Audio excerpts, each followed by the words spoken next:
मैं कुछ चर्चा कर रहा हूं कि एक ऐसा व्यक्तित्व जो आज हमारे बीच नहीं है, जिनकी स्मृति में हम आए हैं। एक समय रहा होगा जब वो हमारे आपके तरह वो भी इस धरती पर होंगे, और थे ही। उनके भी अपने सपने थे, अपने जीवन थे, उनका भी अपना विचार था। पर आज हम उनकी स्मृति में बैठे हैं, अर्थात वो हमारे बीच नहीं है और आगे कभी हमारे बीच वो नहीं आ सकते। ऐसी कोई व्यवस्था नहीं है कि जो व्यक्ति चला गया उसे वापस बुलाया जा सके। और हम में से जितने लोग बैठे हैं, एक समय ऐसा आएगा कि हम भी उसी अवस्था को प्राप्त होंगे। हम भी कभी लौट कर नहीं आएंगे। फिर ये अपना माना हुआ धन, धान्य, संपदा वो छूट जाएंगे। हम चाहकर भी लेकर नहीं जा सकते। हम प्रयास भी करेंगे कि चलो बेटा बड़ा प्रिय है, लेकर जाएं, कोई उपाय नहीं है। हम चेष्टा भी करेंगे कि ये घर हमने अपने हाथों से बनाया, हम घर लेकर जाएं, उपाय नहीं है। हम कोशिश भी करेंगे कि चलो ये गाड़ी हमें बड़ी प्रिय है, ये मोबाइल प्रिय है, छोड़ो ये सब, ये शरीर बड़ा प्रिय है, हम इसे लेकर चलें, ये भी उपाय नहीं है। ये शरीर भी यहीं राख होना है।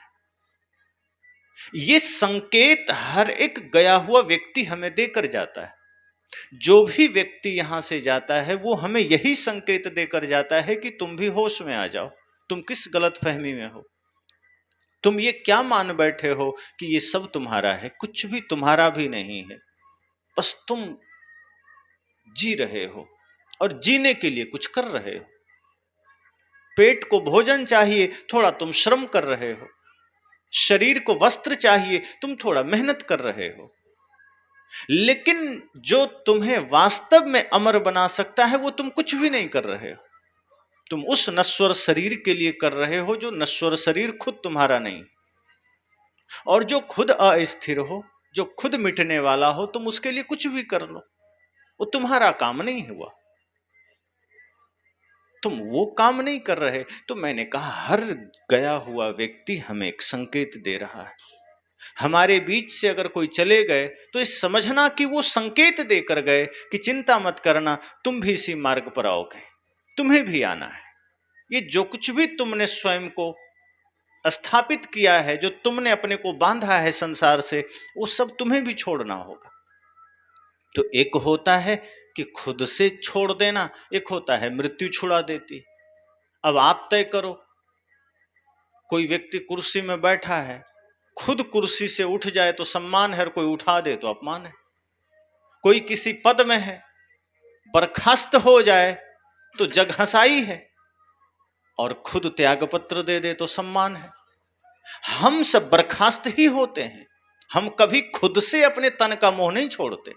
हम कभी खुद से संसार के प्रति जो आकर्षण है वो नहीं छोड़ते। मृत्यु जबरदस्ती लात मार के छोड़ाती है कि बस चल, कान पकड़ के, अब तेरा समय हो गया। और तब भी हम रो रहे होते हैं कि प्रभु थोड़ा तो समय दे दो। तब भी हम यही कहते हैं भगवान से कि कृपा करना, थोड़ा तो वक्त दे दो।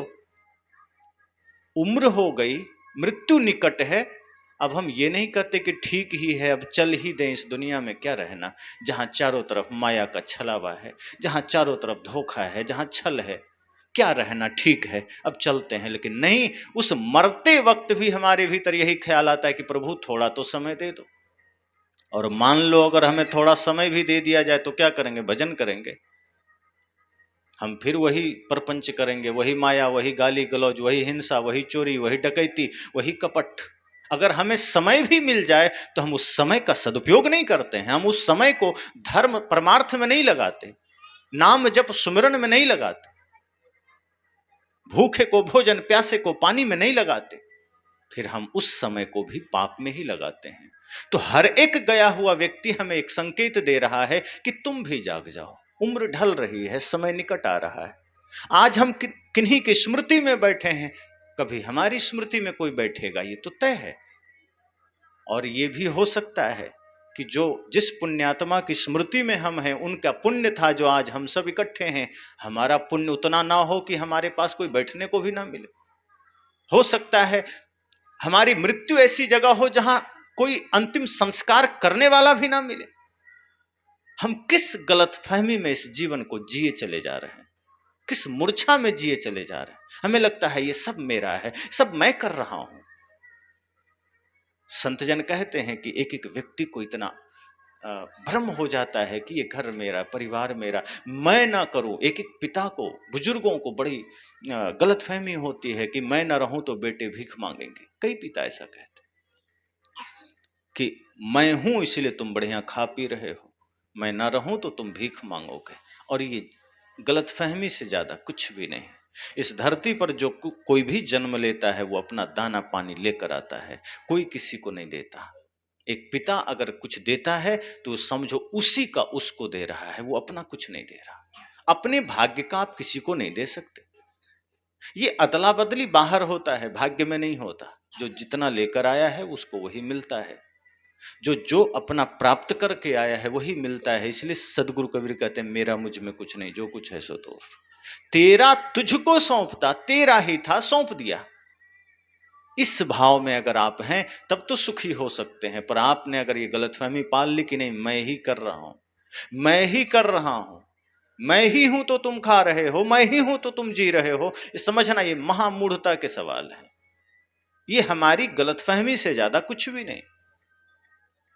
एक व्यंग संत जन कहते हैं कि एक छिपकली छत के नीचे चिपकी हुई थी। छिपकलियों को आप देखना ज्यादातर वो छत के नीचे चलती, जहां किसी को आश्चर्य हो सकता है कि छिपकली वजन लेकर के, अपना शरीर का भार लेकर के छत के नीचे कैसे चलती। तो एक व्यंग है, एक संत ने मानो पूछा, कल्पना है, छिपकली से कहा कि अरे तुम दिन रात छत के नीचे क्यों लटकी रहती हो। तो छिपकली ने कहा कि तुम्हें पता नहीं है, अगर मैं हट जाऊं तो ये छत नीचे गिर जाएगी, मैं छत को संभाल रखी हूं। संत ने कहा कि तुम छत को संभाल रखे, फिर ये पिलर किस लिए बनाए गए। कहा तुम्हें नहीं पता, मैं हूं इसलिए छत टिकी है, मैं हट जाऊं छत गिर जाएगी। छिपकली हट गई। संत ने कहा कहां गिरी। तो छिपकली ने कहा कि हाँ अभी नहीं गिरी, फिर कभी गिरेगी। संत ने कहा कि बस तुम्हारी ही बात लोगों की है, जो तुम सोच रहे हो यही लोग सोचते हैं। लोग भी यही सोचते हैं कि मैंने ही घर को संभाल रखा है, मैंने ही इस समाज को संभाल रखा है, मैंने ही देश को संभाल रखा है, मैं ही बेटे को पढ़ा रहा हूं, मैं ही बेटे को खिला रहा हूं, मैं ही सब कुछ कर रहा हूं। ये मैं का बड़ा भयंकर बीमारी लोगों को लगा है, मैं ही कर रहा हूं। अगर मैं हट जाऊं तो परिवार रोड पर आ जाएगा। कई पिता को मैंने सुना है कहते हुए, वे कहता अरे मेरे रहते मौज कर लो, मैं हट गया तो सड़क पर भीख मांगोगे। और कई बार ऐसा देखा है कि पिता गुजर जाने के बाद वो बेटे और ज्यादा धनी हो जाते हैं, तो वो भीख नहीं मांगते। तो ये गलत फहमियां दुख का कारण है, और ये दिखाता है कि आप खुद को कितना धन से जोड़ रखे हो, कि आप खुद को कितना संसार से जोड़ रखे हो। और जितनी मात्रा में आपकी आसक्ति संसार से होगी, दुख उतना ही बढ़ता जाएगा। दुख का कारण और कुछ नहीं, आप स्वयं को संसार से कितना जोड़ते हो, स्वयं को माया से कितना जोड़ते हो, वही दुख का वजह बनता है। मोह सकल व्याधिन कर मूला, संत कहते हैं मोह सभी व्याधियों का मूल है, और तुम जितना संसार से स्वयं को बांधोगे दुख उतना बड़ा होगा। इसलिए ये गलतफहमी तो करना ही मत। ऐसे ही एक बैलगाड़ी जा रही थी और नीचे नीचे बैलगाड़ी के नीचे कुत्ता दौड़ा जा रहा था। तो बगल में एक कुत्ता ने कहा कि तुम बैलगाड़ी के नीचे क्यों चल रहे हो। उसने कहा मैं इस बैलगाड़ी को चला रहा हूं। तो उसने कहा फिर ये बैल क्या कर रहे हैं। कहा वो ऐसे ही दौड़ रहे हैं, मैं चला रहा हूं। कहा अच्छा तो तुम रुक जाओगे तो बैलगाड़ी का वो भी रुक जाएगी। कुत्ते को भी गलतफहमी हो गई थी। संजोग है कि कुत्ते को पड़ोस वाला कुत्ता ने कहा ठीक है तुम रुको, वो रुक गया। अब गजब की बात है, वो रुका तो बैलगाड़ी भी रुक गई। अब कुत्ते का अहंकार और बढ़ गया, कहा देखा मैंने कहा था कि इस बैलगाड़ी को मैं चला रहा हूं। तो बगल वाले कुत्ते ने कहा अच्छा अब तुम चलो तो देखते हैं ये बैलगाड़ी चलती है कि नहीं। संजोग की बात, कुत्ता चला, बैलगाड़ी भी चल पड़ी। अब तो कुत्ता और अहंकार से भर गया। अब तो कहा अब तो विश्वास हुआ। कहा नहीं अब एक बार और। कहा तुम विश्वास नहीं करोगे, ठीक है फिर रुक जाता हूं। वो फिर रुका, संजोग फिर बैलगाड़ी रुक गई। अब तो कुत्ते को एकदम लगा जैसे रावण भी छोटा पड़ गया अहंकार के सामने। वो तो भयंकर अहंकार में कि बात सही है, इस बैलगाड़ी को मैं ही चला रहा हूं। बगल वाले कुत्ते को भी आश्चर्य हुआ कि बैलगाड़ी को बैल खींच रहा है, ये कुत्ता क्यों इतना पागल हुए जा रहा है, और फिर ये बैलगाड़ी रुक क्यों रहा है। कहा अब चलो, वो चला, बैलगाड़ी नहीं चली। कहा अब सारा अहंकार ध्वस्त हो गया। संजोग था, एक दो बार संजोग फिट बैठ गया, अब की बार बैल खींच ले गया, कुत्ता वहीं खड़ा रह गया। कहा देखा, 2 मिनट में सारा अहंकार चूर हो गया। बड़ा घमंड था कि बैलगाड़ी को मैं खींच रहा हूं। यही तो ये इंसानों की बात है कि तुम्हें भी लगता है कि ये सारा संसार में चला रहा हूं, ये घर में चला रहा हूं। ये गलतफहमी में मत रहना। ये जीवन जो कोई भी पाया है सब अपना भाग्य लेकर आया है, सभी कोई अपना दाना पानी लेकर आया है, और जो कोई भी जिसको मिल रहा है वो सब अपना खा रहा है। संतजन कहते हैं कि ये जो आपके पास दौलत है, ये दौलत भी आपकी नहीं है, ये गुरु संतों के बदौलत है, उनकी कृपा आशीर्वाद से है। ये मत समझ लेना कि ये मेरा है। जो कोई इस धरा पर ये समझ लिया कि सब मेरा है, वो व्यक्ति जीवन में ही नरक देख लेता है।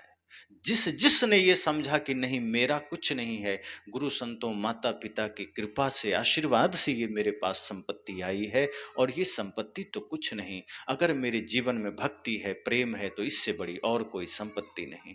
ये बाहरी संपत्ति से तो थोड़े से सुविधाएं हो जाएगी, थोड़ी व्यवस्थाएं हो जाएगी, बढ़िया घर बना लेंगे, बाहर का विस्तार कर लेंगे, पर आनंद सुकून शांति का एकमात्र जो उपाय है वो भक्ति है, सत्संग है, प्रेम है, और वो जीवन में आ गया तो उससे बड़ा कोई धन नहीं। तो एक व्यक्ति जो यहां से चले गए, वो आपको इशारा कर रहे हैं कि आप भी जागो, आप भी होश में आओ। ये समय बड़ा कीमती है, अगर ये समय खो गया तो फिर हाथ में नहीं आना। अगर मृत्यु सामने खड़ी हो जाएगी तो फिर वो अंबानी की भी नहीं सुनेगी।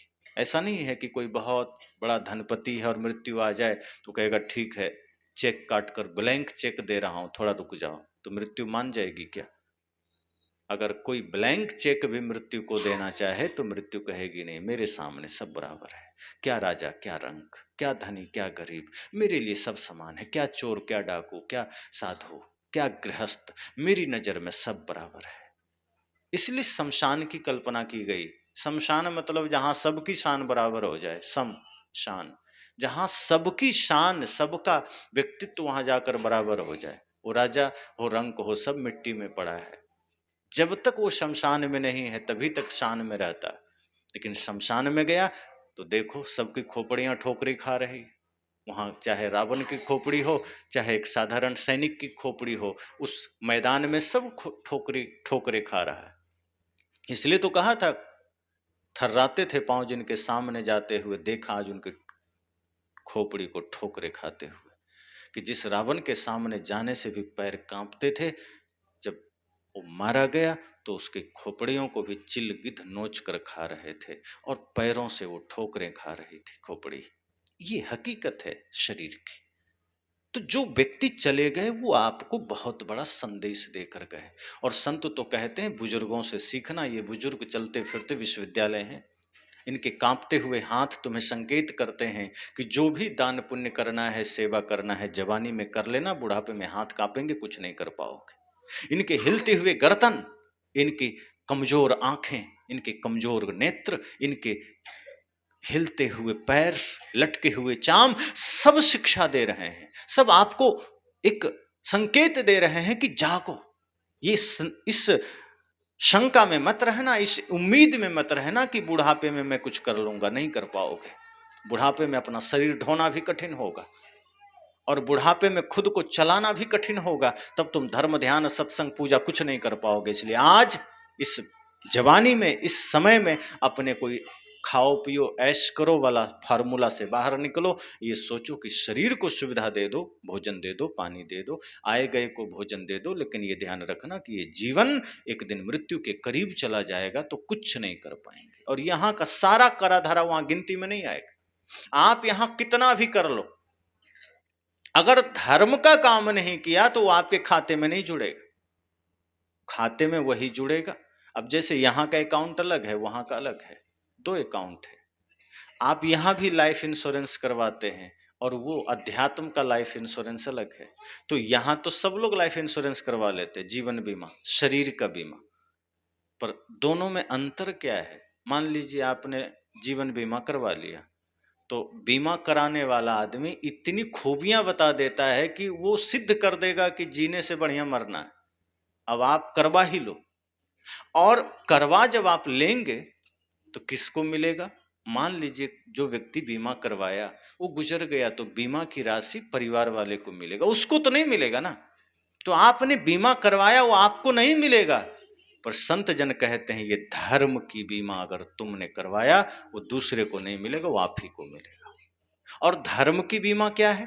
धर्म की बीमा बड़ा सरल है, कोई राशि जमा नहीं करना है, कोई धन नहीं जमा करना है, इसका एक ही फार्मूला है। सबसे पहले तो निर्मल मन कर लेना है कि मन को पवित्र कर लेना है। उसके बाद पवित्र मन से अगर आपने किसी प्यासे को पानी पिलाया है, किसी भूखे को भोजन दिया है, किसी लाचार को रास्ता पार कराया है, किसी असहाय निरीह मुक प्राणियों की सेवा की है, तो जब जब आपने ये किया है समझो आपका लाइफ इंश्योरेंस होता जा रहा है, आपका जीवन का बीमा होता जा रहा है। और जब भी आपके जीवन में कोई विपदा आएगी, कोई संकट आएगा, ये लाइफ इंश्योरेंस आपको डायरेक्ट लाभ करेगा, किसी और को नहीं।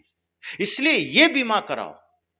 धर्म के खाते में जब आप पुण्य अर्जित करेंगे वो आपके काम आएगा, और धर्म के खाते में जो पुण्य है वही है जितना हो सके परहित का काम करो, जितना हो सके एक एक प्राणियों पर करुणा के साथ, प्रेम के साथ, दया के साथ जियो। अगर एक चींटी भी है तो हृदय में करुणा का भाव। अब सोचो एक चींटी के प्रति भी अगर हमारे भीतर करुणा है तो उससे बड़ा धर्म क्या हो सकता है? फिर किसी को हम दुख देने की सोच कैसे सकते? और यह कब होगा? जब सब घट मेरो साइयां सुनी सेज न कोय, सिया राम में सब जग जानी। जब इस रूप में देखोगे कि पूरा संसार का आदमी राममय है, सब में राम बैठा है, सब में भगवान बैठा है, जब यह भाव ले आएंगे तो फिर आप किसी को दुख नहीं देंगे, किसी को कष्ट नहीं देंगे। फिर चींटी में भी भगवान दिखे, एक एक जीव में भगवान दिखेगा। पर आज खेद है कि आदमी को मछली में भगवान नहीं दिखता, मार के खा जाता है। जहां हमारे संतों ने कहा कि हर प्राणी में, हर जीव में भगवान है, वहां आज लोग अपने को तो धार्मिक कहते हैं कि मैं धार्मिक हूं, लेकिन वो मांस खा रहा है। अब वो धार्मिक कैसे हो गए? हमें किसी में परमात्मा नहीं दिखा, न चींटी में दिखा, न मछली में दिखा, मुर्गा में भी नहीं दिखा। मुर्गा खा रहा है, कोई बकरा खा रहा है, कोई सुअर खा रहा है, मुस्लिम लोग गाय खा रहे हैं, और ईसाई है वो आदमी छोड़ के सब खा रहा है। और कभी कभी मैं सोचता हूं कि हमारे यहां कहा गया अहिंसा परमो धर्म, अहिंसा परम धर्म है, पर यही बात कुरान में नहीं है। वहां है कि मार के खाओ, कोई हर्ज नहीं खाने के लिए। तो इस्लाम में हिंसा भी पुण्य है, ईसाई में तो आदमी छोड़ के सब मार के खा लो, पुण्य ही है। शास्त्रों में भी बातें अलग अलग लिख दी गई। हिंदू शास्त्र में लिखा गया कि आप जानवर को मत मारो, हिंसा है, ये पाप हो जाएगा। लेकिन बाकी दो धर्मों में, दो संप्रदायों में लिखा गया नहीं, मार के खा सकते हो, ये आपका भोजन है। तो आदमी कंफ्यूज हो जाता है। अब कई बार इसी प्रचलन को हिंदू समाज में लोगों ने फॉलो कर लिया कि नहीं हम भी मछली खा लेंगे, मुर्गा खा लेंगे, बकरा खा लेंगे, और अब तो कई जगह लोग कुत्ता खाने लगे। अब समझ में नहीं आता कि दूध, दही, घी, मक्खन, मलाई, चावल, दाल, सब्जी मौजूद है, फल आदि मौजूद है, इतने सलाद मौजूद है, फिर भी आदमी ये कचड़ा खाता है। एक तरफ तो हम यह कहते हैं कि सब में भगवान है, फिर तो भगवान को ही मार के भगवान को ही क्यों खाना? फिर तो जिस जीव की हत्या कर रहे हो फिर तो पाप ही पाप कर रहे हो। तो मैं यहाँ इस विषय को इसलिए रखा कि हमें हर किसी में परमात्मा को देखना है। अगर जीवन को सुखी बनाना है तो हर में परमात्मा को देखो, किसी को कष्ट नहीं देना। अगर हम किसी का दिल दुखाते हैं तो दिल दुखाना भी पाप में आता है। हम किसी को अपशब्द कहते हैं, किसी को गाली देते हैं, हम किसी की निंदा करते हैं, वो सब पाप की श्रेणी में आता है। पाप सिर्फ इतना नहीं है कि हमने किसी को चांटा मार दिया, पाप सिर्फ इतना नहीं है कि हम किसी की हत्या कर दी, पाप यह भी है कि मन से हमने किसी के लिए गलत सोचा, ये भी पाप ही। इसलिए सदगुरु कहते हैं जीवन रहते अपने जीवन में भी धर्म का खाता खोल लो और एक एक पुण्य को अर्जित करते जाओ, और एक एक पुण्य से अपने जीवन की बीमा करो। जब जीवन की बीमा धर्म से हो जाएगी, जब जीवन की बीमा सत्य से हो जाएगी, अहिंसा से हो जाएगी, तो फिर आप यहाँ और आगे सदा सुखी रहेंगे। लेकिन अगर इस गलत फहमी में रहे कि नहीं बाद में कर लेंगे, कल कर लेंगे, तो हर एक गया हुआ व्यक्ति ये संकेत देता है कि इस गलत फहमी में मत रहना। क्योंकि सोचते तो हम भी थे कि हम कल सत्संग कर लेंगे, परसों कर लेंगे, धर्म का काम कर लेंगे, लेकिन पता नहीं मौत कब आ धमके और हमें उठा ले जाए। क्योंकि मृत्यु का कोई भरोसा नहीं है। क्या भरोसा है इस जिंदगी का, साथ देती नहीं कभी किसी का। कहाँ साथ दिया। आप कहते हैं कि मित्र ने धोखा दे दिया, भाई ने दे दिया, पत्नी ने दे दिया। गहराई से सोचो, आपको सबसे ज्यादा धोखा आपका शरीर देता है। ये आपके हाथ में नहीं है, आप इस पर कितना खर्च करते हैं। आप ना चाहते हैं बाल सफेद हो जाता है, आप चाहते हैं बाल सफेद हो। आप नहीं चाहते हैं दांत टूट जाते हैं, आप नहीं चाहते हैं कानों की शक्तियां कम हो जाती है, आप नहीं चाहते हैं आंखों की रोशनी कम हो जाती है। वो आपके हाथ में ही नहीं है। जिस शरीर को आप अपना कह रहे हैं उसके सारे कार्य आपके विरुद्ध जा रहे हैं। आप चाहते कहाँ हैं। और हम कभी ध्यान भी नहीं देते कि बाल सफेद हो गए तो चलो अब जाग जाएं, बाल श्वेत हो रहे हैं, सफेद हो रहे हैं, तो अब होश में आ जाएं कि अब अधेड़ अवस्था आ गई या फिर मृत्यु के हम और करीब हो गए। लेकिन नहीं, हम तो बड़ी चालाकी से बाल को रंग लेते हैं ताकि नहीं हमको संतुष्टि मिलती रहे कि नहीं हम अभी जवान हैं, हम बूढ़ा नहीं हो रहे, हम जवान हैं। और मृत्यु को भी धोखा दे रहे हैं कि नहीं भी हम बूढ़ा नहीं है, मुझे लेने मत आना, हमारे देखो बाल काले हैं, हम रंगवा रहे हैं, हम बाल रंगवा लेते हैं। संत कहते हैं नहीं, अपने तरफ देखो कि क्या घटित हो रहा है। कोई व्यक्ति गए तो आपको संकेत देकर गए कि तुम भी जाओगे। इसलिए इस सत्य को झुठलाना नहीं। और ये मत सोचिए कि हाँ अभी तो हमें रहना है। कई लोग ये सोचते हैं कि और लोग गए तो गए, हमें तो अभी रहना है, अभी तो बहुत लंबा जीना है। कोई नहीं जानता किसको कितना जीना है। इसीलिए जितना भी जीना है जीवन में धर्म का आचरण के साथ जीना, पाप का आचरण न हो। आपके जीवन में पाप है, अधर्म है, तो वो संस्कार आपके संतानों में जाएगा।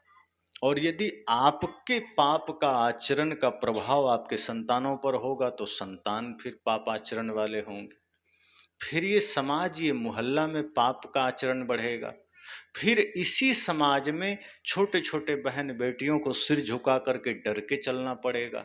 तो इस माहौल को गंदा हमने किया, कोई दूसरे ने नहीं किया। आज जो समाज में इतनी विकृतियां हैं, आज जो समाज में इतनी समस्याएं हैं, उसका जिम्मेदार कौन है। आज जो आप ही कहते हैं कि नहीं बेटी वहां अकेला नहीं जाना, समय खराब है, वो कौन लोग हैं। क्या आप उसको शेर से डरा रहे हैं।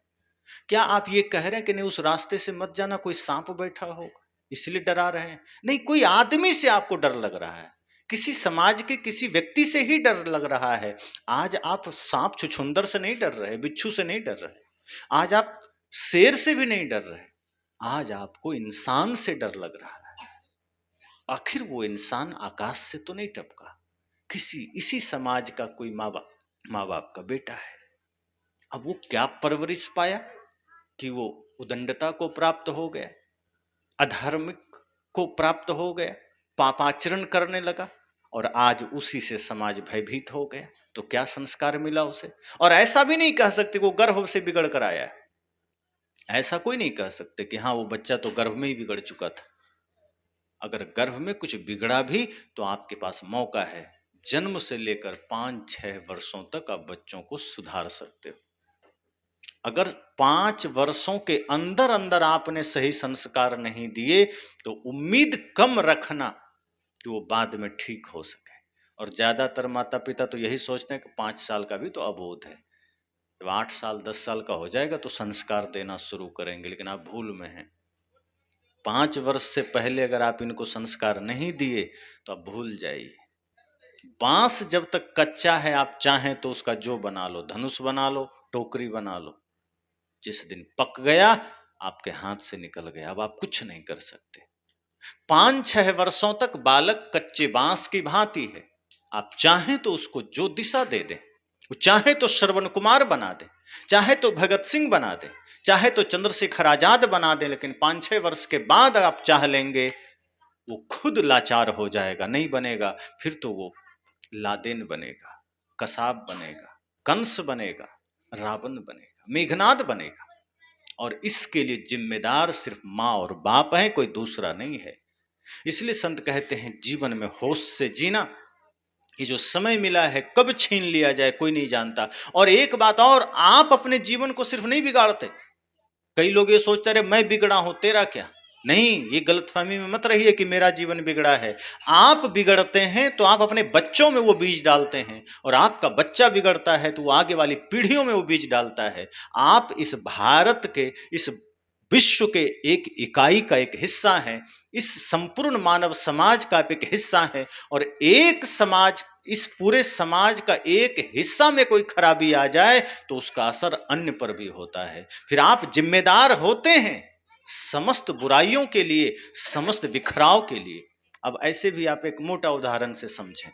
जैसे आप सब सीतामढ़ी जिले के हैं, अगर कोई बच्चा पड़ोस गांव में पढ़ने जा रहा है तो उसकी पहचान इस गांव से होगी कि हाँ कटहरा गांव है, कि कटहरा से आया है। अब वहां वो चोरी कर लेगा तो उस गांव के लोग क्या कहेंगे, ये बच्चा कटहरा का है और चोरी कर लिया। कटहरा के बच्चे ऐसे होते हैं क्या। अब चोरी तो एक बच्चे ने किया है, पर वहां नाम किसका आया, कटहरा का।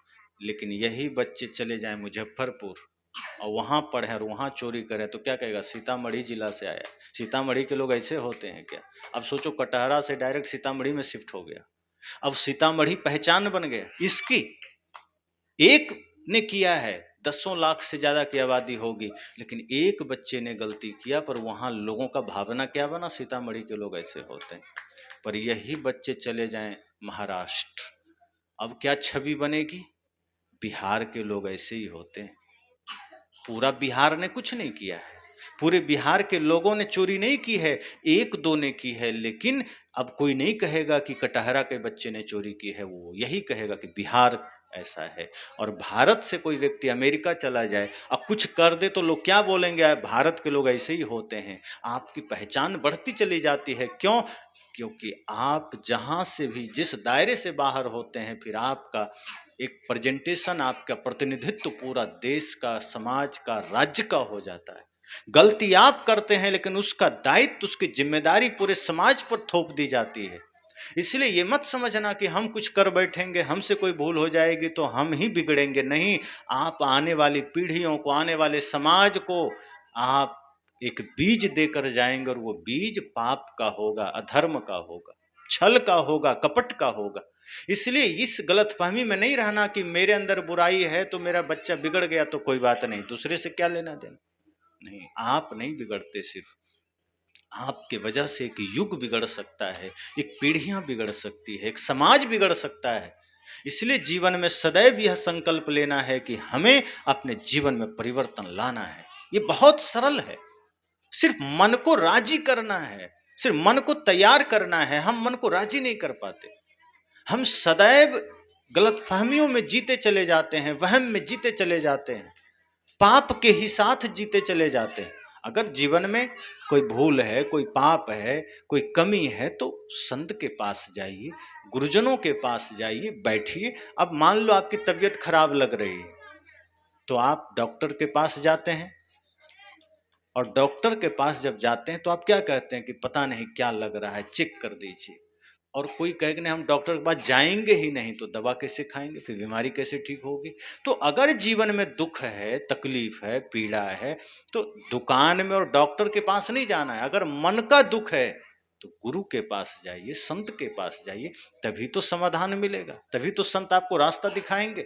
और तभी तो हमें समझ में आएगा कि ये जीवन हमारा कितना कीमती है, और हमें किस तरह इस जीवन को सुरक्षा करनी है, किस तरह शरीर को संभालना है। आज तो हमने शरीर को ही बिगाड़ रखा है।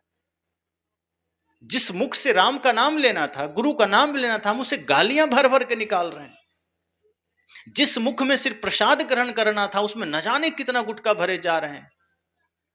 और ये विडंबना समाज की। मैं देखता हूं लोगों को कि शिव मंदिर में जाता है तो वहां दूध चढ़ा आता है, पानी चढ़ा आता है, और जिस हृदय में खुद शिव बैठे हैं वहां शराब चढ़ा रहा है। उल्टी बात। अरे मंदिर में पानी के जगह तुम कुछ भी ना चढ़ाते, कोई हर्ज ना था। शिव जी मांगने नहीं आए कि तुम दोगे तभी मेरी प्यास मिटेगी। पर जो हृदय में साक्षात शिव बैठा है वहां तो कम से कम दूध और पानी डालते, वहां शराब डाले जा रहे हैं। भगवान के पास हम बतासे चढ़ा रहे हैं। कभी कहा नहीं उन्होंने कि तुम बतासा चढ़ाओगे तभी हमें प्रसाद मिलेगा। और जिस हृदय में स्वयं भगवान बैठा है वहां गुटखा चढ़ा रहे हैं, गांजा चढ़ा रहे हैं, वहां अगरबत्ती जला रहे हैं मंदिर में, और जहां स्वयं भगवान बैठा है वहां बीड़ी सिगरेट जला रहे हैं। ये उल्टी बात हम करते चले जाते हैं और सोचते हैं कि दुख क्यों है जीवन में, शांति क्यों नहीं है। यही तो कारण है कि हम अपने जीवन को समझ ही नहीं पाते, हम अपनी शरीर की महत्ता को नहीं समझ पाते, हम अपने जीवन की कीमत को नहीं समझ पाते। संतों ने इस देह को मंदिर कहा इस देह को सबसे पहले तो मंदिर समझो। देह देवालय स उच्यते, ये देह देवालय है, शिवालय है, मंदिर है। इसकी पवित्रता का ध्यान रखना, मुख से कभी गंदे शब्द ना बोलना, मुख में गंदा खाना भी नहीं, आंखों से गलत देखना नहीं, कान से गलत सुनना नहीं।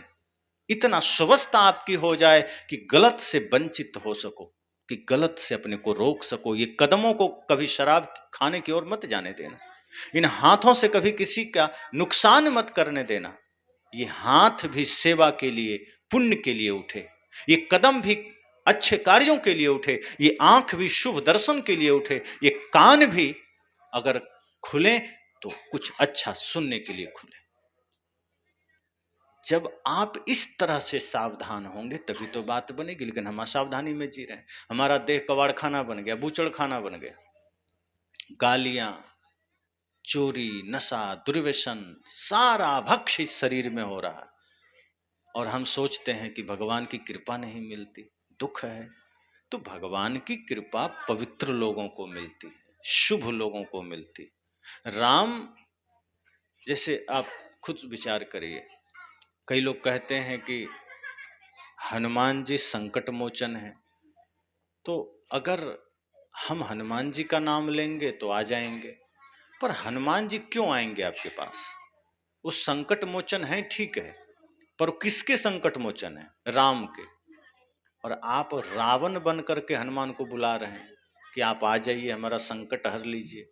तो हनुमान जी संकट हरने आएंगे और संकट बन के आएंगे। रावण के लिए वो संकट मोचन नहीं है, हनुमान जी रावण के लिए तो और भयंकर संकट है। तो अगर जीवन में हमने पापों को नहीं छोड़ा, दुर्व्यसन को नहीं छोड़ा, नशा को नहीं छोड़ा, तो हनुमान आएंगे पर संकट मोचन बन के नहीं आएंगे, बल्कि दो चार गदा दे के फिर चले जाएंगे कि तू हमको बुला रहा है, पात्र तो बनो हमें बुलाने का। पात्र तो नहीं है, तो हम राम को बुलाना चाहें, चाहे हनुमान को बुलाना चाहें, चाहे शिव को बुलाना चाहें, पात्रता तो होनी चाहिए। अब हमें पात्रता तो राक्षसों की है, वही वाणी, वही भाषा, वही भोजन, वही चिंतन। अब राक्षस का जीवन हमारा है और सोचते हैं राम का आगमन हो जाए। कूड़ा कबाड़ इकट्ठा कर दो, एक साधारण आदमी भी नहीं आएगा, तो राम कैसे आ जाएंगे? हमने अपने हृदय में वही किया है।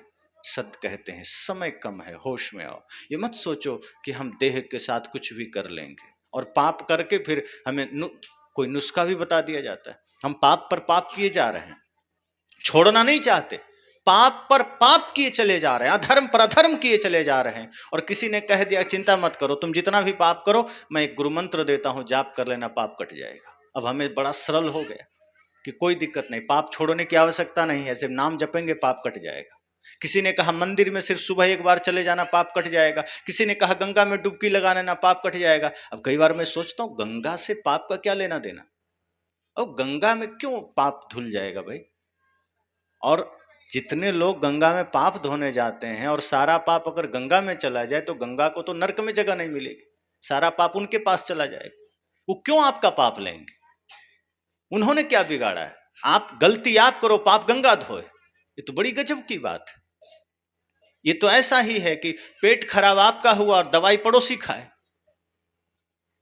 गलती हम कर रहे हैं, मूढ़ता हम कर रहे हैं, और गंगा में जाके पाप धो आए, जैसे कि सारा ठेका माता गंगा ने लिया है कि तुम आओ मैं तुम्हारा पाप धो दूंगा। संत कहते हैं कभी पाप धुलने का ये तरीका ही नहीं है। अगर ऐसा होता तो गंगा किनारे के लोग तो सबसे ज्यादा धर्मात्मा हो जाते, वो तो किनारे ही रहते हैं, और उसमें जीव जंतु तो पहले ही मुक्त हो जाते। वस्तुतः जब तक हम पाप करना छोड़ेंगे नहीं, पाप कभी मिट नहीं सकता है।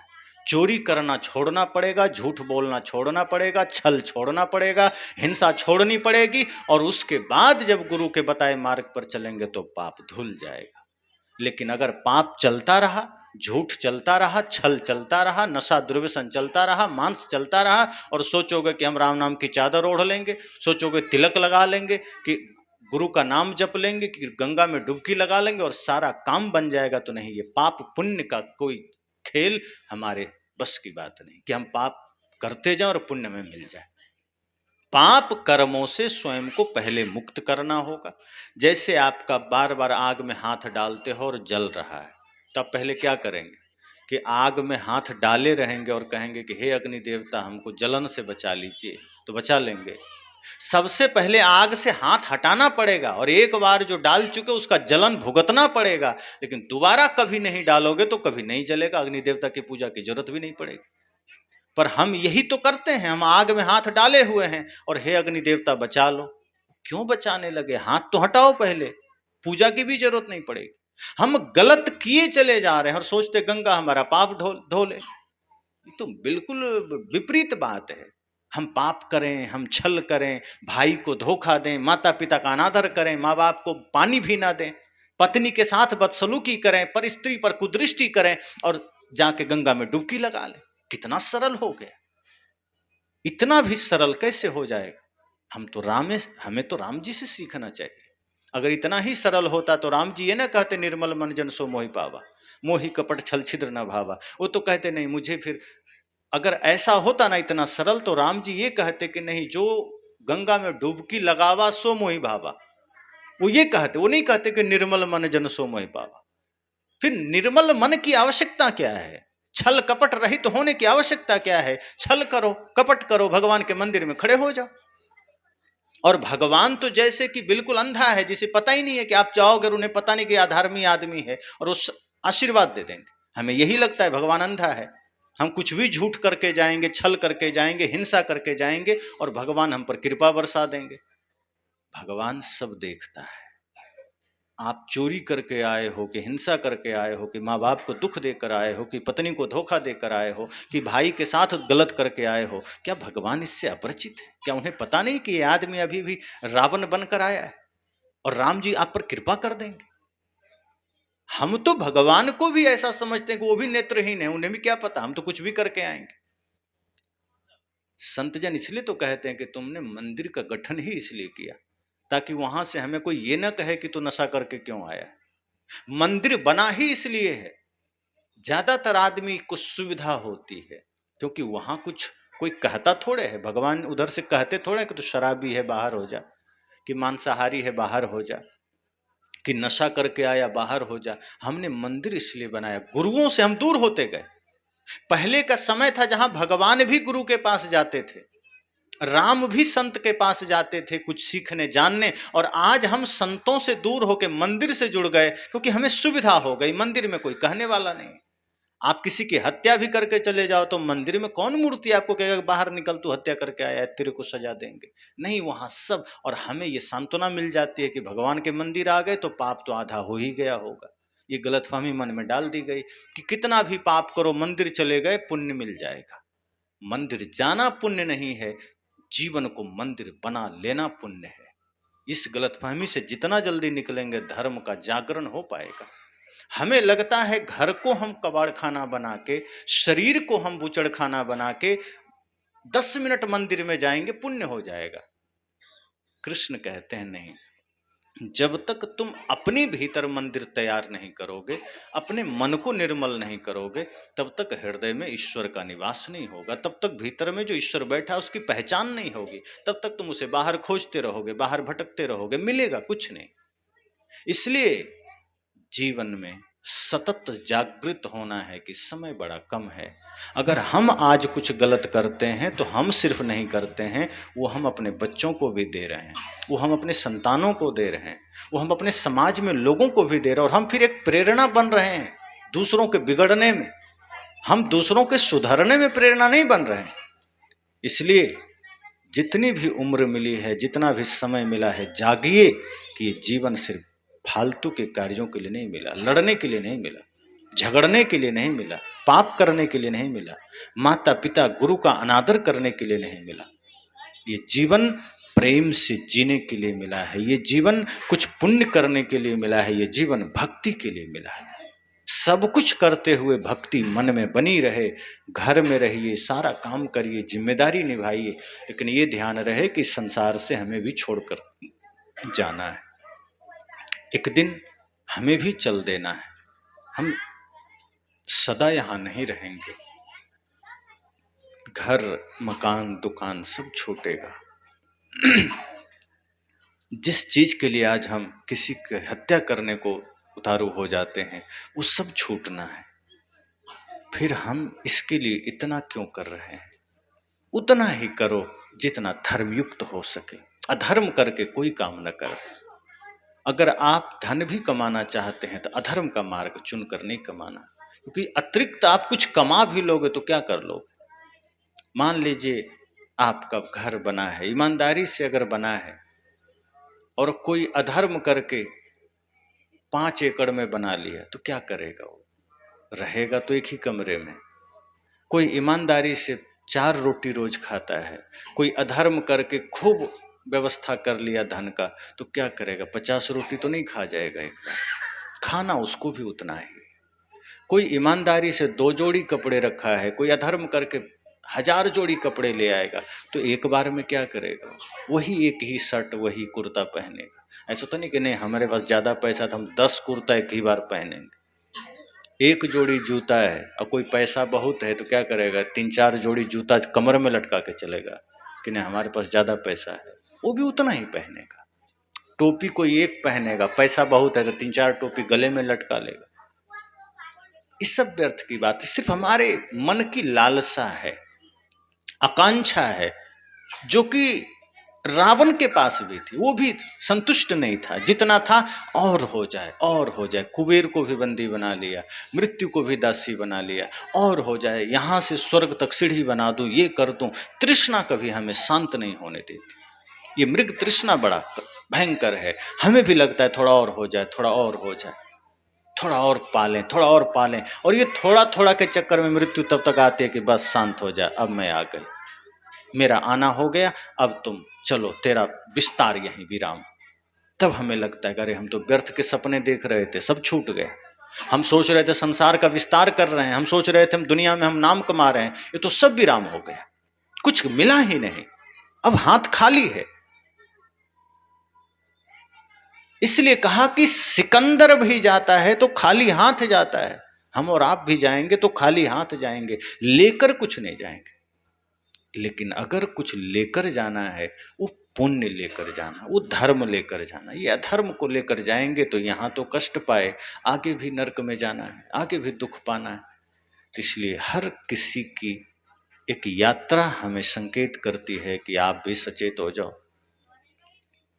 आप भी जागृत हो जाओ, क्योंकि यहाँ मृत्यु किसी को छोड़ती नहीं है। रावण ने भले ही मृत्यु को बंदी बना लिया था, पर अंत में उसी मृत्यु के गोद में जाना पड़ा। लोग कहते हैं ना कि रावण कंस जैसे लोग जब धरती पर चलते थे तो धरती कांपती थी।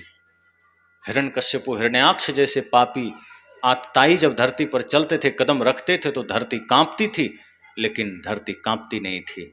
वास्तव में धरती कांपती नहीं है किसी की, धरती हंसती है। धरती पर जब कोई इस तरह से आतंक फैलाता है तो धरती कांपती नहीं है, मुस्कुराती है, खिलखिला के हंसती है। और मानो वो पृथ्वी कहती है, वो धरती कहती है कि मेरा ही अंग होकर मुझ पर ही अकड़ रहे, चिंता मत कर, बहुत जल्द मुझ में ही मिल जाओगे, इसलिए सावधान हो जाओ। धरती कभी कांपती नहीं है, वो तो संकेत करती है कि मेरा ही तो अंश है, तू मुझसे ही बने हो, मिट्टी पानी आग हवा से। और जिस दिन प्राण निकलेंगे तो मुझ में ही समा जाओगे। वो धरती कांपेगी, वो धरती संकेत करती है कि सावधान हो जाओ, ज्यादा अकड़ना मत, ज्यादा घमंड मत कर लेना, अहंकार मत कर लेना। यहाँ बड़े बड़े लोगों का अहंकार मिट्टी में मिलते देखा है। तुम एक छोटे से जीवन में, एक छोटे से रुपए के टुकड़े का क्या घमंड कर रहे हो, रूप का क्या घमंड कर रहे हो। यहाँ रूपवान को भी कुरूप होते देखा है, धनवान को भी यहाँ गरीब होते देखा है। ये वो धरा है जहां हर कुछ मिटता है, तुम किस गलतफहमी में जी रहे हो। बालू के घरवा में बैठे चेतत ना ही आयाना। सदगुरु कहते हैं ये तुम बालू के घर में हो, ये शरीर नहीं है। जैसे आप मुट्ठी में बालू भरो तो बहुत देर तक संभाल के नहीं रख पाओगे, थोड़ा थोड़ा करके वो गिरता रहता है और कुछ समय बाद वो धीरे धीरे सब बालू नीचे गिर जाएगा। सदगुरु कहते हैं बस शरीर वैसा ही है, थोड़ा थोड़ा करके ये मृत्यु के करीब जा रहा है और तुम्हें लगता है अभी तो हम जिंदा हैं, अभी तो हमें बहुत कुछ करना है। नहीं, ये धीरे धीरे मृत्यु के करीब जा रहा है। होश में आओ, वो काम करो जिसके लिए मानव जीवन मिला है, देह मिली है। ये पाप के लिए देह नहीं मिली है, ये अधर्म के लिए देह नहीं मिली है, ये छल कपट के लिए देह नहीं मिली है। क्योंकि फिर उस वक्त जब इसकी सजा भुगतने का समय आएगा तो ये कोई छल काम नहीं आएगा, बल्कि ये खुद सजा बनकर सामने आएगा। फिर कोई बचाने नहीं आएगा, ना माता, ना पिता, ना गुरु, ना संसार, ना भगवान, कोई नहीं। जिस वक्त अधर्म कर रहे हो यही वक्त है जब गुरु संत की बात मान लेना कि अधर्म के लिए जीवन नहीं मिला है, अभी नहीं जागे तो आगे फिर कोई बचा नहीं सकता है। अगर अभी गुरु संतों की बात नजरअंदाज करके चल भी दिए पाप के मार्ग पर तो चल तो देंगे, शरीर में बल है, खून है, लेकिन ये वही बात होगी कि जैसे वस्तु का दुरुपयोग हम करते हैं उस वक्त तो कुछ नहीं, कोई नहीं बोलता, लेकिन जब उसका सदुपयोग करते हैं तो वो हमारे हित का होता है। जैसे किसी ने बंदूक खरीद लिया, अब बंदूक खरीद लिए, लाइसेंस ले लिए, कोई नहीं बोलेगा, लेकिन अगर उससे किसी की हत्या कर दिए तब आप पर मुकदमा हो जाएगा 302 के तहत, फिर आपको फांसी भी हो सकती है और अब कोई नहीं बचा सकता।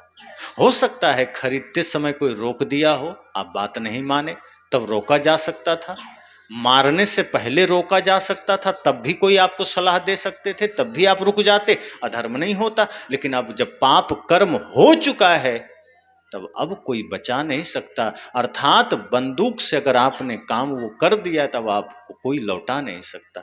पर वही बंदूक सैनिक के पास है, वो रोज 100 आतंकवादी मार दे, कोई केस नहीं बनता, बल्कि मेडल मिलता है। जो जितना अधिक मारे उसको उतना सम्मान होता है। क्यों? क्योंकि हम व्यक्तिगत निजी स्वार्थ में हम किसी को मारते हैं और वो राष्ट्र हित में मार रहा है।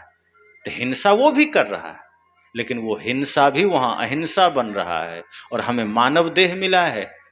हम इसका दुरुपयोग उसी बंदूक की भांति कर रहे हैं। हम भी इससे वही नशा, दुर्व्यसन, छल कपट, पाप कर रहे हैं।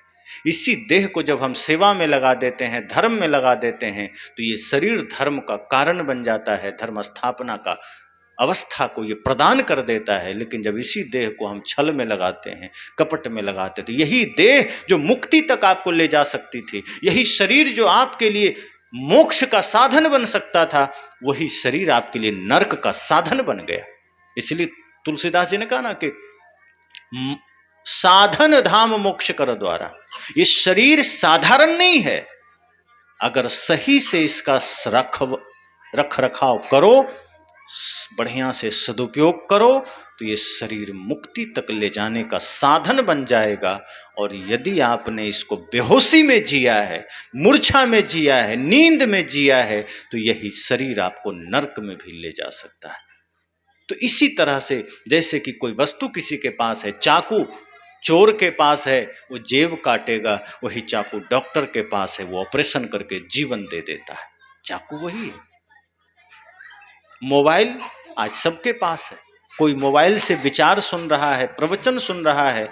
और आज देखो प्रवचन मोबाइल के माध्यम से मैं आपके बीच आया हूँ, ऐसे तो हमें नहीं जानते थे सुधीर जी, मोबाइल से उन्होंने सुना, संपर्क किया, हम आपके बीच आ गए। तो कोई मोबाइल से प्रवचन सुन रहे हैं, ज्ञान सुन रहे हैं और उस संतों से, गुरुजनों से जुड़ रहे हैं, अपने जीवन में उन विचारों को धारण कर रहे हैं। और कोई मोबाइल रख करके उसमें फिल्मी गाना देख रहा है, अश्लीलता देख रहा है, दुनिया भर के कबाड़ देख देख के माइंड में इकट्ठा कर रहा है। आप गलत खान पान करो तो पेट में कब्ज होगा, और गलत देखो तो दिमाग में कब्ज होगा।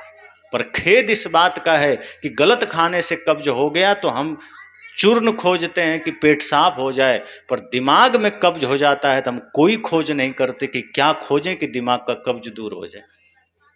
आंख से भी तो भोजन ही है ना, 5 इंद्रियां हमारे पास है, मुख से हम भोजन लेते हैं, कान और नाक से भी तो भोजन लेते हैं, आंख से भी भोजन लेते हैं। आंख का भोजन दृश्य है, कान का भोजन शब्द है, नाक का भोजन गंध है, भोजन तो वो भी ले रहा है। अगर आप आहार लेकर के पेट खराब कर रहे हैं, गलत आहार लेकर के, तो गलत दृश्य लेकर के आप दिमाग खराब कर रहे हैं। इसलिए इस शरीर रूपी साधन का सदुपयोग करिए, इसको सही कार्यों में लगाइए और सही कार्य का मतलब धर्म परायण बनिए। जीवन को सत्य, हिंसा, प्रेम, करुणा से सजाइए। महापुरुषों के बताए हुए मार्ग पर चलिए। राम की सिर्फ पूजा नहीं करनी है, ये वही मिथिला क्षेत्र है जहां मां सीता प्रकट हुई। उस राम के क्षेत्र में रहकर, उस मां सीता के क्षेत्र में रहकर अगर आपके जीवन में राम का आचरण नहीं आया तो समझो ये तो जीवन का धिक्कार है। आपकी जीवन की सार्थकता तो तब होगी जैसे राम जी ने अयोध्या की गद्दी का त्याग किया। आप अपने भाई के लिए 1 इंच जमीन का त्याग नहीं कर सकते। 1 इंच के लिए भाई भाई में झगड़ा हो जाता है। आज कोर्ट कचहरी में ज्यादातर मामले भाई भाई के विवाद का है, जमीन विवाद का है। तो जो राम पूरी अयोध्या छोड़ने का भाव रखते थे, आज उनके नाम पर राजनीति करने वाला, उनका नाम जपने वाला लोग 1 इंच जमीन छोड़ने को राजी नहीं, वो नशा दुर्व्यसन छोड़ने को राजी नहीं, वो मांस मछली छोड़ने को राजी नहीं, वो माँ बाप का सम्मान करने को राजी नहीं। आज ज्यादातर लोग अपने माँ बाप को दुख दे रहे हैं, वो बुढ़ापे में 1 गिलास पानी को तरसते हैं, आंखों में आंसू हैं और बेटा अपना मौज कर रहा है। तो हम गाथा तो श्रवण कुमार की पढ़ते हैं, राम की पढ़ते हैं, पर जीवन हम बिल्कुल रावण का जीते हैं। रावण ने भी माँ को अपमान किया, पत्नी का अपमान किया, पिता का अपमान किया, भाई को लात मारा। आज हम वही तो कर रहे हैं। रावण भी मदिरा पीता था, मांस खाता था, आज हम वही तो कर रहे हैं। मैं तो कहता हूं जो भी व्यक्ति मदिरा पीता है, मांस खाता है, माता पिता गुरु का अनादर करता है, भाई का अपमान करता है, वो आज का राक्षस है, वो दूसरा नहीं हो सकता। इसलिए कोई व्यक्ति इतना कर्म करने वाला अपने को ना कहे कि मैं हिंदू हूं, मैं सनातनी हूं। इस धरती पर हिंदू और सनातनी, अब देखिए तंबाकू खा रहे हैं, आप सत्संग में बैठे हैं, ये तपोभूमि है, आप यहां तंबाकू खा रहे हैं, आश्चर्य है। इतना तो संयम रखिए कि हम कहां बैठे हैं, संत के सामने हैं, सत्संग में हैं, आप तंबाकू खा रहे हैं। आप तो ये संकल्प लेकर आना चाहिए कि अगर हमें आदत लग गई है तंबाकू की तो यहाँ आने से छूट जाए, हम 2 घंटे पवित्र भाव से रहें। यही तो असली मंदिर है, यही तो असली देवालय है। हम सिर्फ रेडियो की तरह बोलने नहीं आए, हम आपके जीवन से आपकी बुराइयों को मिटाने आए, लेकिन आप राजी होंगे तब ना। इसलिए इस सत्संग भूमि, मैंने पहले ही कहा, ये तपोभूमि है, पवित्र भूमि है, इसकी मर्यादा का हनन करेंगे आपको पाप लगे। जहां संत का चरण पड़े वो भूमि तीर्थ बन जाती है, उसकी गरिमा का ध्यान रखिए। आप तो तंबाकू खा रहे हैं, मैं तो चाय प्रतिबंध करता हूं, चाय भी नशा में आता है, तब जीवन में परिवर्तन आएगा। इतना होश हमें होना है, इतना जागृत हमें होना है। इसलिए मैं कहता हूं, आपसे हमें कोई स्वार्थ नहीं है, सिर्फ आपके जीवन के प्रति प्रेम है कि आप भी सुखी बनिए, आप भी धार्मिक बनिए, ताकि आपके जीवन में सत्य, हिंसा, प्रेम, करुणा के दिए जल सके। आप भी अपने बुढ़ापे को सुखी बनाइए। अगर अब नहीं छूटा दुर्व्यसन, अब नहीं छूटी नशा, तो कब छूटेगा और कब सुखी होंगे? फिर माया कैसे छूटेगी? ये मोटे दोष ना छूट सके तो माया तो और प्रबल है। मोटे दोष ना छूटे तो झीने दोष कैसे छूटेंगे, सूक्ष्म दोष कैसे छूटेंगे? इसलिए संत कहते हैं कि नहीं, होश में आने का समय है। ये बेहोशी हमें बहुत नुकसान कर रही है, ये बेहोशी हमें बहुत दुख दे रही है। इसलिए यहाँ संकल्प लेकर जाइए। 2 घंटा 1 घंटा का अवसर आपको मिला, बल्कि मैं तो कहूँगा उन्होंने तो यहाँ बनाया, खाने वाले थे, मैं रोक दिया। पर अगर कोई व्यक्ति खाते होंगे, और भी निश्चय ही खाते होंगे, आप संकल्प लीजिए कि नहीं, ये नशा अब हमारे जीवन में नहीं आना चाहिए। मैं सत्संग में गया हूँ, संतों के पास गया हूँ, इस देह को मुझे मंदिर बनाकर लौटना है। अगर आपका देह मंदिर ना बन सका तो आप जीवन में फिर कुछ नहीं कर सकते। और अगर अधर्म के पथ पर आप चलेंगे तो दुख आपको ही मिलेगा, पीड़ा आपको ही मिलेगी, पीढ़ियां आपकी ही बिगड़ेगी, बच्चे आपके ही बिगड़ेंगे। अब सोचिए कि जो पिता शराब पिए, सिगरेट पिए, तंबाकू खाए, वो अपने बच्चे को कैसे कहेगा कि तंबाकू मत खाओ? हो सकता है छोटा रहेगा नहीं खाएगा, लेकिन जब बड़ा होगा तो साथ बैठ के खाएगा। और पिता भीतर से क्या कहेगा कि नहीं, खाना तो नहीं चाहिए, पर बेटा कहेगा आप भी तो खाते हैं। एक शराबी पिता भी कभी नहीं चाहता कि उसका बेटा शराब पिए, क्यों? क्योंकि शराब गलत चीज है। अगर सही चीज होती शराब, तो पिताजी खुद शराब लेकर आते, घर में सबको बांटते कि लो एक गिलास तुम भी ले लो, तुम भी ले लो। जैसे आप नारियल पानी लाते हैं, जूस लाते हैं, मिठाई लाते हैं, सबको देते हैं, दूध लाते हैं, सबको देते हैं। लेकिन शराब कोई भी लेकर आता है, चुपके से कोना में जाके पी के सो जाता है, किसी को नहीं देता। अगर अच्छी चीज है सबको दीजिए ना। तंबाकू बढ़िया चीज है तो सबको बांटिए। अभी देखिए सबको जलपान बांटा गया, तंबाकू भी लीजिए भैया, थोड़ा आप भी ले लीजिए, थोड़ा आप भी लीजिए, थोड़ा इधर भी बढ़ा देते, संत लोग भी देख ही लेते कम से। पर नहीं, जो गलत है वो गलत है, हर समय गलत है।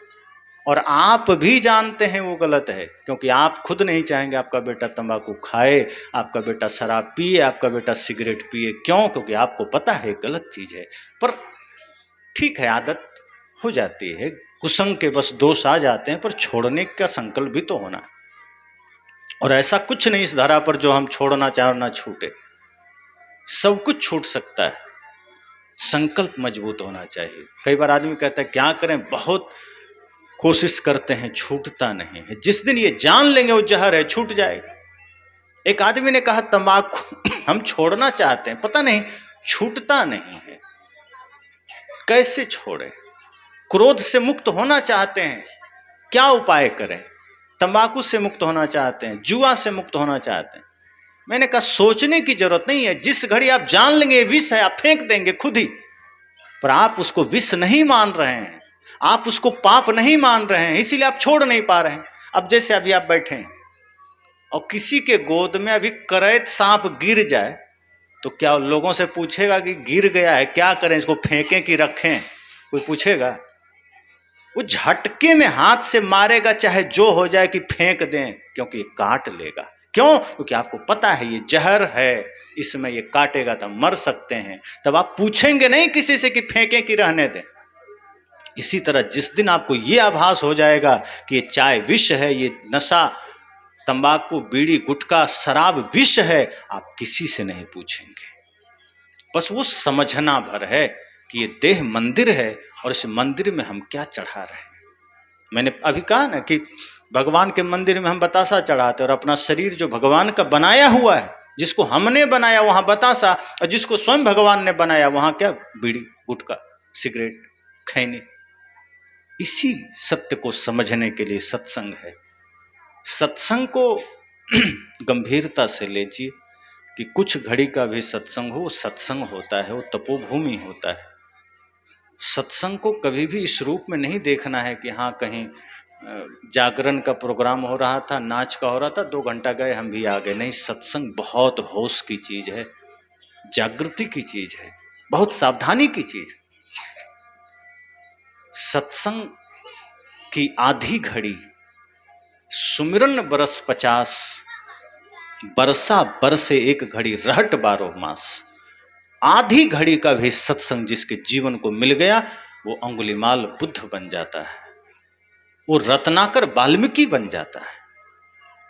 हमारे भीतर भी छिपा हुआ जो अंगुलीमाल है, हम सब के भीतर भी जो बैठा हुआ रत्नाकर है, वो तभी मिटेगा जब सत्संग से हमारा तार जुड़ेगा, जब सत्संग की पवित्रता को, सत्संग की महत्ता को हम समझेंगे। तो बहुत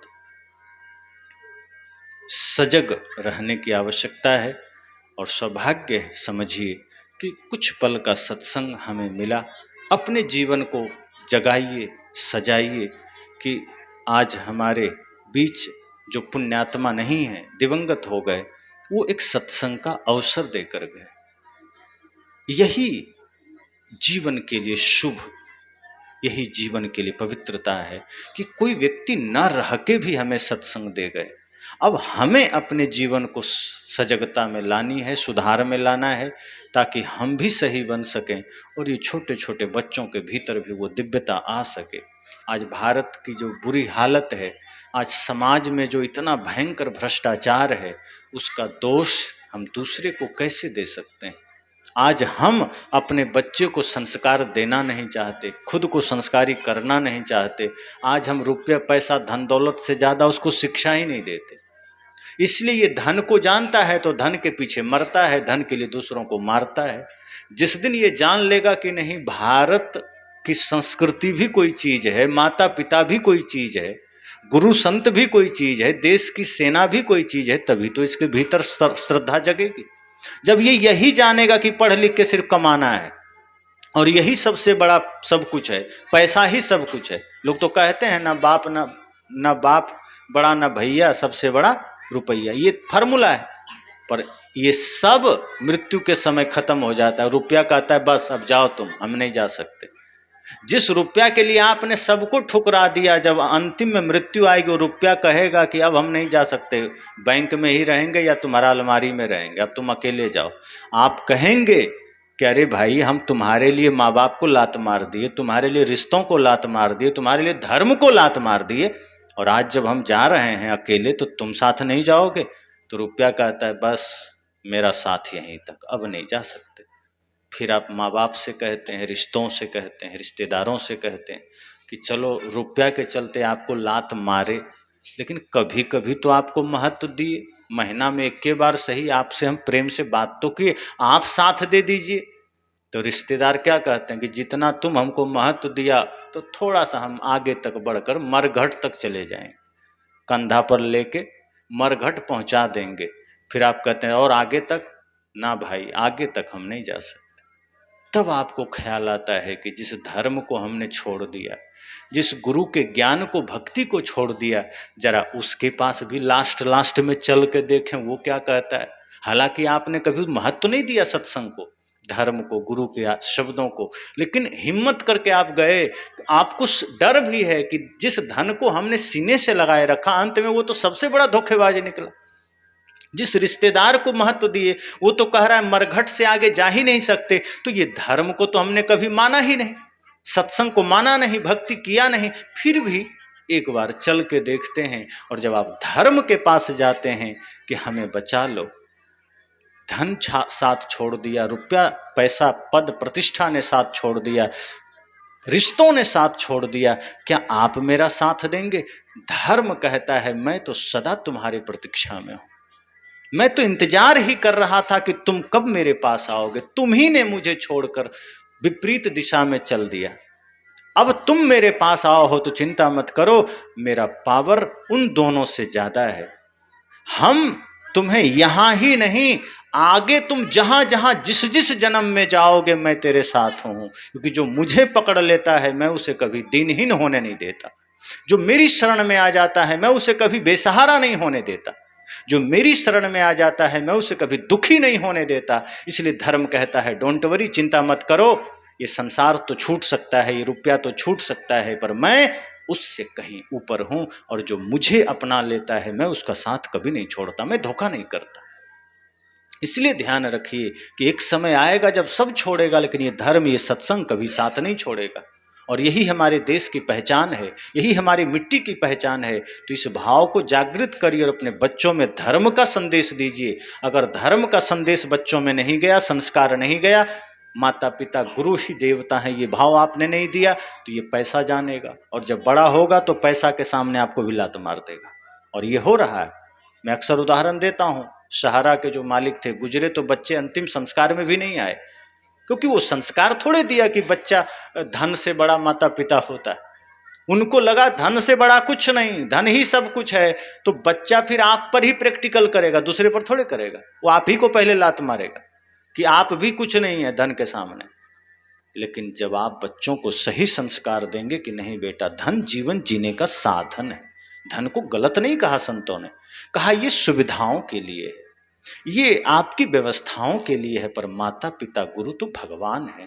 धर्म तो जीवन का आभूषण है, टोपी और जूता है। जैसे धन और धर्म दो बात है। ऐसे ही सिर में टोपी पहना जाता है, पगड़ी पहना जाता है, पैर में जूता पहना जाता है। तो जूता का जो स्थान है वहीं रहने दो, पगड़ी का जो स्थान है वहीं रहने दो। ऐसा मत करो कि जूता उठा के सिर में रख लो, पगड़ी खोल के पैर में डाल लो। और हम वही करते हैं, धर्म को हम पैरों तले रौंद देते हैं, संस्कारों को रौंद देते हैं, और धन जिसका स्थान पैरों में है, वो यात्रा के लिए है, सुविधा के लिए, उसको उठा के सिर पर रख लेते हैं। और जब धन सिर पर सवार हो जाता है तो आदमी अंधा हो जाता है। फिर वो रिश्तों को नहीं देखता, मानवता को नहीं देखता, इंसानियत को नहीं देखता, माँ बाप को भी नहीं देखता, फिर वो पाप पर पाप करता है। इसलिए संत कहते हैं धन को पैरों में ही रहने देना, सुविधाओं के लिए है वो, व्यवस्थाओं के लिए, और धर्म को शीश से उतरने मत देना। कितना भी महंगा हो जाए जूता, सिर पर लेके नहीं घूमा जा सकता है, और पगड़ी कितनी भी सस्ती हो वो पैर में नहीं बांधा जा सकता है। इसलिए कितना भी धनी हो जाओ, कितना भी धन हो जाए, पर उसका स्थान जो है वहीं रहने देना।